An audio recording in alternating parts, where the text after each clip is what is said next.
welcome to Philosophy of X here on the Aspect Network.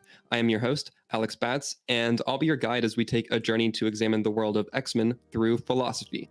As you can tell by the title of this episode, we're taking a little break from our regularly scheduled programming. In truth, the next episode, which will be covering Magneto and the ethics of mutant liberation, needs a little bit longer in the oven, because it's important to me that a topic of that magnitude be done the justice that it deserves, and the research for it has become a little bit more extensive. That said, I didn't want to take an entire week off, and luckily for us, we've got the perfect solution as some brand new, exciting X-Men content dropped this morning. X-Men 97, the revival series for the beloved X-Men the Animated Series, dropped its 2-episode premiere this morning, so I'll be diving in with my reactions. This episode will be a little bit looser than typical Pox episodes, which also, I'm going to start referring to this show as Pox, by the way. It's not a coincidence that I made it possible for that to be the abbreviation, but this episode will be a little bit more off the cuff than standard episodes. I do have notes and a script, but I also want to allow myself some room for tangents and raw reactions. I'll keep the bulk of this episode spoiler-free, with a small section at the end for some spoiler-filled thoughts. All of that said, let's dive into the 2-part premiere with the episodes To Me, My X-Men, and Mutant Liberation Begins. So, X-Men the Animated Series debuted in October of 1992 and ran for 5 seasons, ending in September of 1997. I'll go ahead and date myself out of the gate here. I was born in October of 96, so I did not get to watch this as it initially aired, but similar to Batman the Animated Series, I did grow up catching reruns. Like many 90s kids, it was impossible for me to not get hyped when this revival series was announced. And now we're finally at the premiere. Some quick housekeeping to get out of the way first. This revival series was spearheaded by Bo DeMaio, who actually isn't with the show anymore, but we're not getting into that drama here. The first 2 episodes were written by DeMaio, with the first episode being directed by Jake Castorana and the second directed by Chase Conley. The voice cast includes Ray Chase as Scott Summers, Jennifer Hale as Jean Grey, Allison Seeley Smith as Storm, Cal Dodd as Wolverine, JP Karliak as Morph, Lenore Zahn as Rogue, George Buza as Beast, Holly Chu as Jubilee, Matthew Watterson as Magneto, and Adrian Hugh as Nightcrawler, rounding out the main cast. And apologies for any mispronunciations there. I promise I'm trying my hardest, but names can be difficult. With all of that housekeeping done, let's dive into these episodes. First off, it's impossible to not get unbelievably hyped when that intro music hits. The main theme for this podcast is heavily inspired by it, and for good reason. It's iconic. There's just no other way to put it. I started tearing up hearing that music and seeing the new intro. It was just perfect. And then the show maintains that energy throughout its entire runtime. Which leads me into the first main thing that I want to address. These are roughly 30-minute episodes, 32 minutes, but each is closer to 26 to 28 if you account for the credits and the intro and whatnot. But they pack so much in there, and I don't mean that as a negative either. It is beyond impressive how much story they're able to fit in these first 2 episodes without it feeling cramped or rushed. I've got to be honest, I have not watched the original series in forever. I vaguely remember the events of it, but this show makes sure that it has your back. It picks up narratively exactly where the original series ended, albeit with a time jump, and fills the audience in with everything they need to know.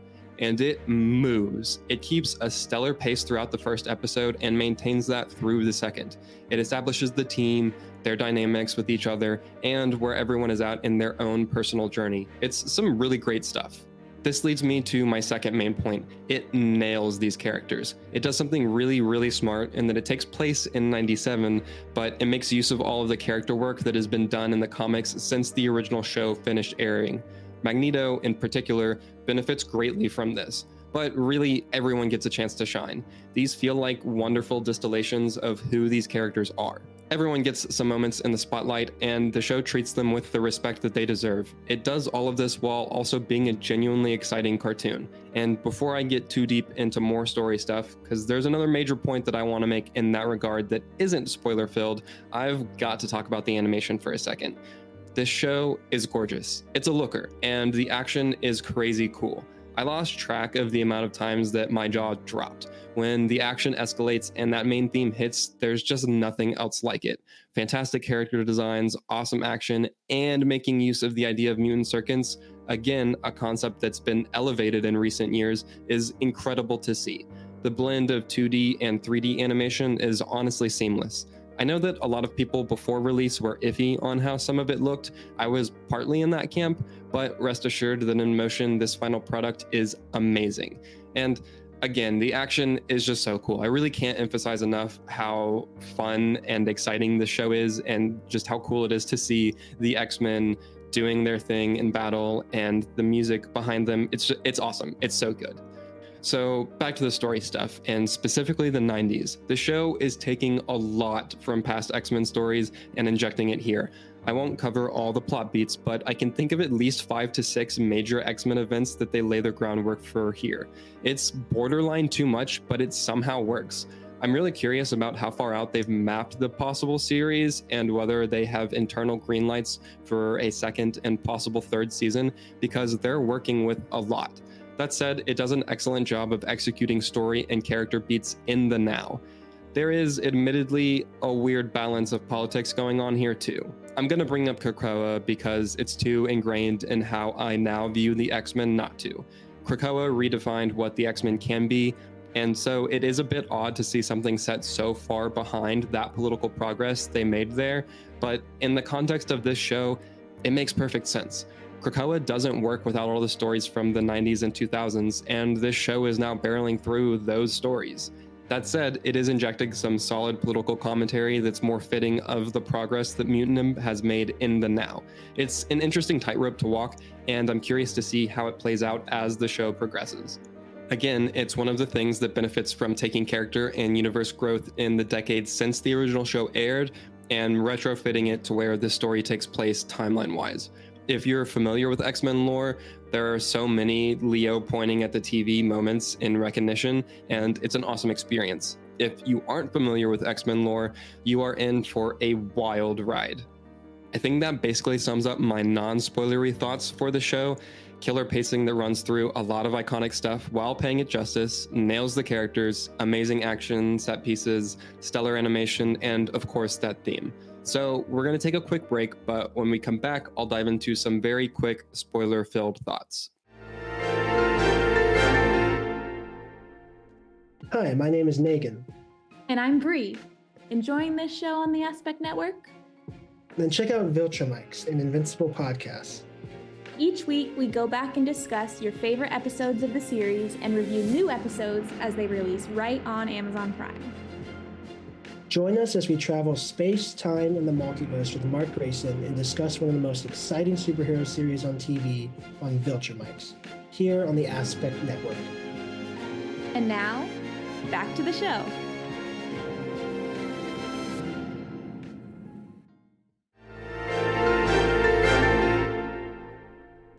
Welcome back. So for this, I've just got some bullet points that I want to touch on, and I'll ramble about each a little bit, and then we'll wrap things up.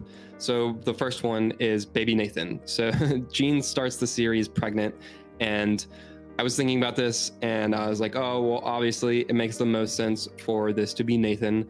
It would be wild if it were Rachel or Hope. It's not. It is indeed Nathan. He's born in the second episode and they name him. And my only thought with him is that he's got to go bye-bye soon. Like, he has to go away. Nathan is not raised in the present. He's raised in the future. So obviously that'll happen. And that'll be interesting to see. I'm really curious to see how exactly they tackle that and how soon that happens. So that's the main thing with the whole Nathan situation. The other thing that dovetails into this a lot is Madeline Pryor, I'm like 99% sure shows up at the end of the second episode. Or also conversely, I think that the Jean that we're with for the first 2 episodes might be Madeline Pryor, and that who we see at the end of the second episode might be Jean. I was talking with a friend while I was watching these episodes, and I was like, I've got money that this is not actually Jean. And then I got to the end of the second episode, and I was like, oh, I told you, one of them is Maddie. So I think that for sure one of them is Madeline Pryor.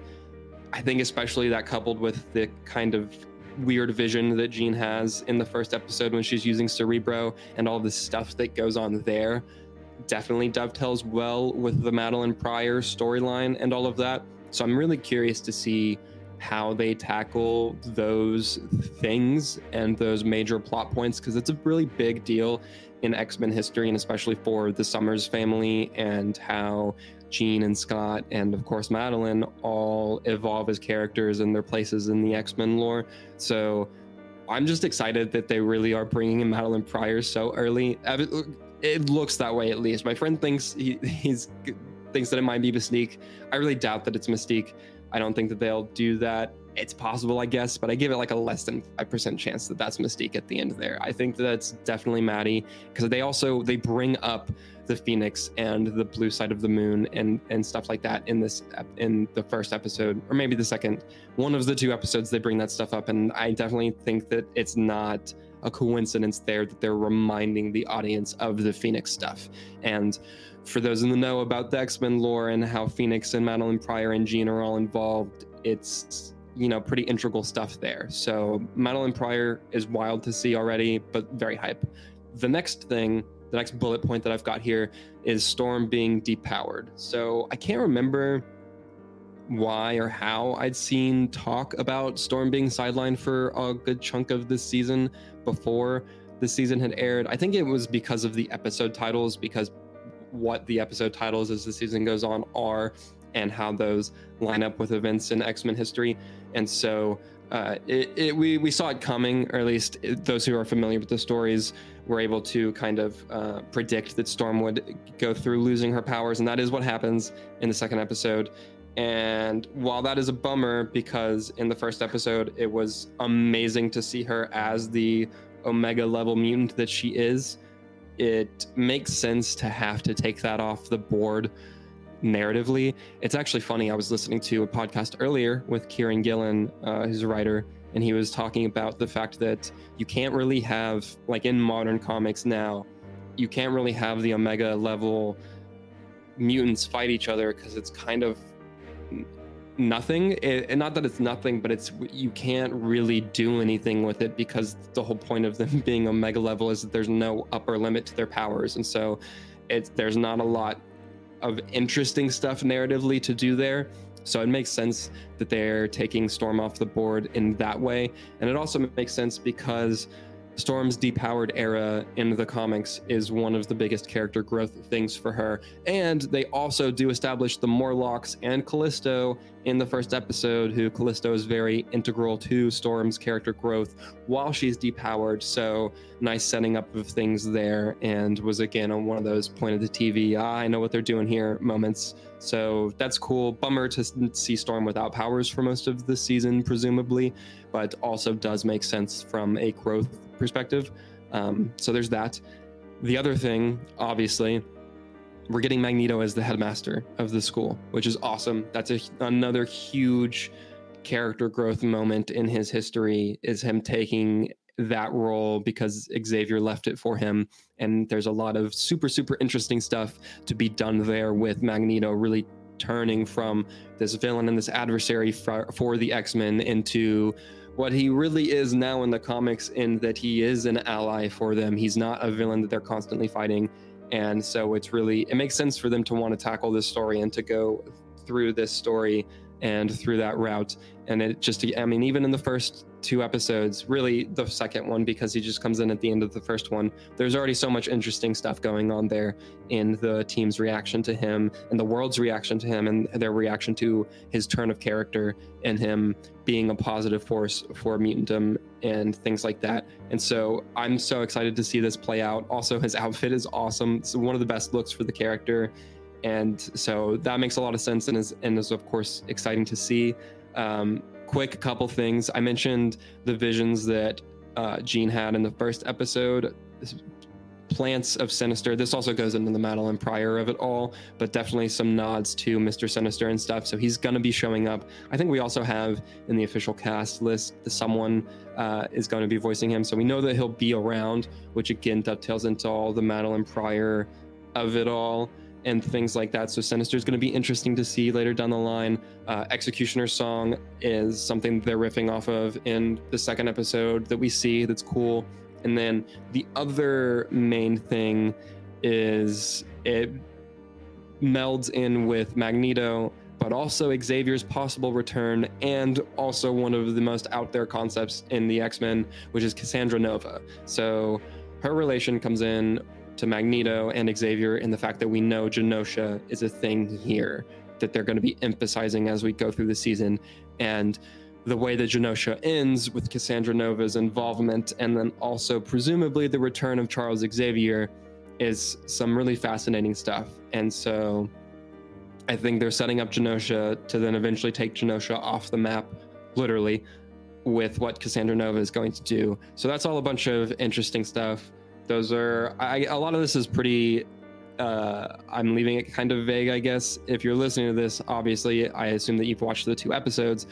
However, a lot of this stuff I don't want to get into too in the weeds as far as X-Men lore stuff. If you know, then you know. If you don't, Google it or read the stories. And if not, I'm leaving it kind of vague. That way you can be like, all right, I guess I see part of where this is going, but I'm not entirely sure. Those are my quick spoiler thoughts and just observations as someone who is familiar with a lot of these stories. I, granted, have not read all of these stories that they're pulling from, they're referencing, but I do have a pretty solid working understanding of a lot of the stuff. So I'm super excited for where this is going. Like I said at the beginning, or like halfway through, they're putting down a lot of plot threads for this that is very exciting to see. And I can't believe how good the show was. I mean, not that I can't believe it, but it just is so refreshing that it met and exceeded the expectations that I have for it. And I love the X-Men so much. They're so cool. Seeing all the hype around the show is great. LeBron James was tweeting about it earlier, which is wild. And yeah, I think those are pretty much my spoiler thoughts. So with that, thank you so much for tuning in to this episode of Philosophy of X. Again, be sure to bring your metal detectors next week. Like I talked about earlier, we'll be covering the Master of Magnetism, Magneto.